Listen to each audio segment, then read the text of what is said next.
Il simbolo del movimento è un'eloquente ghigliottina da usare metaforicamente contro chi ha gestito l'emergenza sanitaria negli ultimi 2 anni.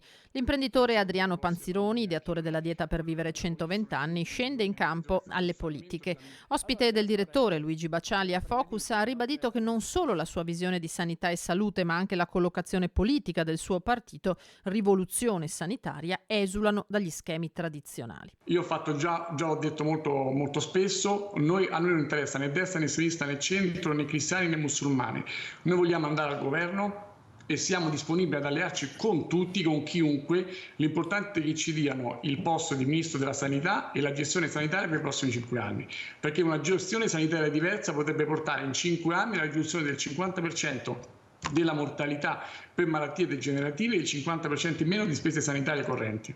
Tutti sbagliati, secondo Panzironi, i provvedimenti presi dalla politica durante la pandemia. Noi intendiamo rivoluzione nella sanità, lo facciamo con la ghigliottina perché ritengo che quando un sistema non funziona debba essere tagliata la testa di quel sistema, quindi tutta la dirigenza sanitaria, che sia il ministro, che siano i vari dirigenti, il CTS, il Consiglio Superiore della Sanità, che hanno fatto dei disastri in questo Paese. Noi abbiamo avuto una gestione della pandemia che io oserei dire criminale, per colpa di una medicina dogmatica che non ha preso in esame nessuna evidenza scientifica, ma ha fatto delle scelte dogmatiche rinchiudendo milioni di italiani nelle proprie case e portando a quasi 160.000 morti. Da destra a sinistra si sta rivedendo un film già visto, dice Panzironi, e nessuno ha il coraggio di mettere sul tavolo il tema della gestione sanitaria. Noi abbiamo vissuto forse i 2 anni e mezzo peggiori della Repubblica Italiana, che è stata quella appunto della pandemia, e non c'è un partito che ne ha mai fatto nessun tipo di discussione politica, perché ovviamente c'è molto imbarazzo